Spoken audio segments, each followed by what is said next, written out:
माँ जन फल पेखिय तत्काला, काक होहि पिक बकौ मराला। सुनिया चरज करे जन कोई, सत्संगति महिमा नहीं गोई। इस तीर्थराज में स्नान का फल तत्काल ऐसा देखने में आता है कि कौवे कोयल बन जाते हैं और बगुले हंस। यह सुनकर कोई आश्चर्य न करे, क्योंकि सत्संग की महिमा छिपी नहीं है। वाल्मीक नारद घट जोनी, निज निज मुखन कहीं निज होनी। जलचर थलचर नभचर नाना, जे जड़ चेतन जीव जहाना। वाल्मीकि जी, नारद जी और अगस्त जी ने अपने अपने मुखों से अपनी होनी जीवन का वृत्तांत कही है। जल में रहने वाले, जमीन पर चलने वाले और आकाश में विचरने वाले नाना प्रकार के जड़ चेतन जितने जीव इस जगत में हैं।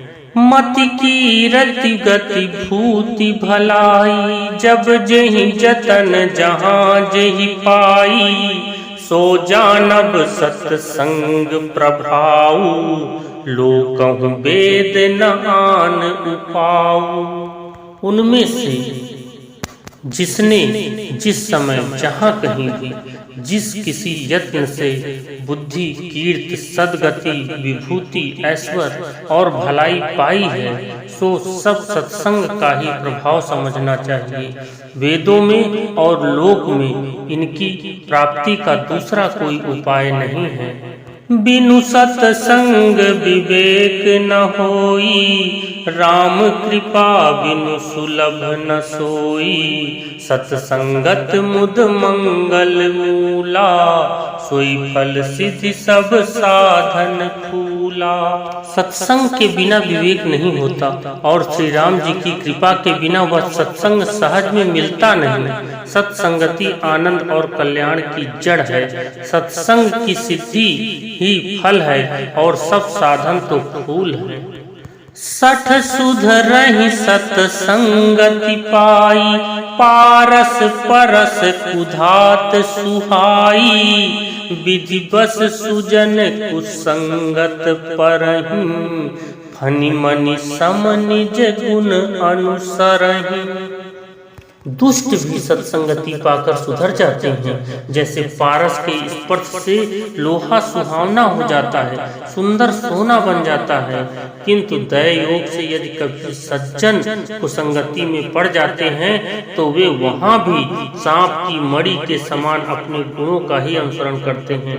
अर्थात जिस प्रकार सांप का संसर्ग पाकर भी मणि उसके विष को ग्रहण नहीं करती तथा अपने सहज गुण प्रकाश को नहीं छोड़ती, उसी प्रकार साधु पुरुष दुष्टों के संग में रहकर भी दूसरों को प्रकाश ही देते हैं। दुष्टों का उन पर कोई प्रभाव नहीं पड़ता है। विधि हरिहर कवि को विद्वानी, कहत साधु महिमा सकुचानी। सोमोसन कही जात न कैसे, साक बनिक मणि गुण गण जैसे। ब्रह्मा, विष्णु, शिव, कवि और पंडितों की वाणी भी संत महिमा का वर्णन करने से सकुचाती है। वह मुझसे किस प्रकार नहीं कही जाती। जैसे साग तरकारी बेचने वाले से मड़ियों के कुल समूह नहीं कहे जा सकते।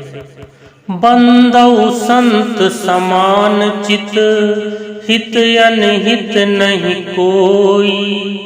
अंजलि गति शुभ सुमन जिमी, सम सुगंध कर दोई। मैं संतों को प्रणाम करता हूँ जिनके चित्त में समता है, जिनका न कोई मित्र है और न शत्रु। जैसे अंजलि में रखे हुए सुंदर फूल, जिस हाथ ने फूलों को तोड़ा और जिसने उनको रखा, उन दोनों ही हाथों को समान रूप से सुगंधित करते हैं, वैसे ही संत शत्रु और मित्र दोनों का ही समान रूप से कल्याण करते हैं। संत सरल चित जगत हित, जानि स्वभाव स्नेह।